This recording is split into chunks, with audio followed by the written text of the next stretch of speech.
നമ്മൾ ഇന്ന് കാണുന്ന ഈ UDF മുന്നണിക്ക് വേണ്ടി അഹോരാത്രം പണിയെടുത്ത നമ്മുടെ പ്രിയപ്പെട്ട ചെയർമാൻ ശ്രീ എബ്രഹാം ജേക്കബ്, അതോടൊപ്പം ഒന്നിച്ചു നിന്ന് തോളോട് തോൾ പ്രവർത്തിച്ച നമ്മുടെ പ്രിയപ്പെട്ട ജനറൽ കൺവീനർ നിസാർ തളങ്കര,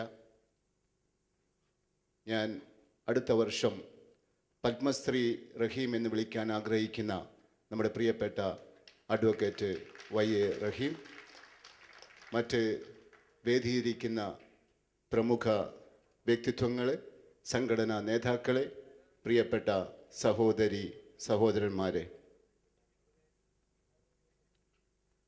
കഴിഞ്ഞ കുറച്ച് ദിവസം മുമ്പ് നിങ്ങൾ പേപ്പറിൽ ഒരു ന്യൂസ് കണ്ടിട്ടിരിക്കുമെന്ന് എനിക്ക് തോന്നുന്നു.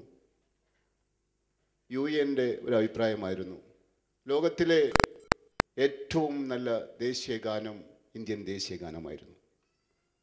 അത് വായിച്ച് ഒരു ഇന്ത്യക്കാരൻ എന്ന നിലയിൽ ഏറ്റവും അഭിമാനിച്ചൊരു വ്യക്തിയായിരുന്നു ഞാൻ മാത്രമല്ല, ഓരോ ഇന്ത്യക്കാരനും അഭിമാനിച്ചിട്ടുണ്ടാവും. ഇത്രത്തോളം രാജ്യങ്ങളിൽ വെച്ച് നമ്മുടെ ദേശീയ ഗാനമാണ് ഏറ്റവും വരുന്നത്. ആ തരത്തിൽ അഭിമാനം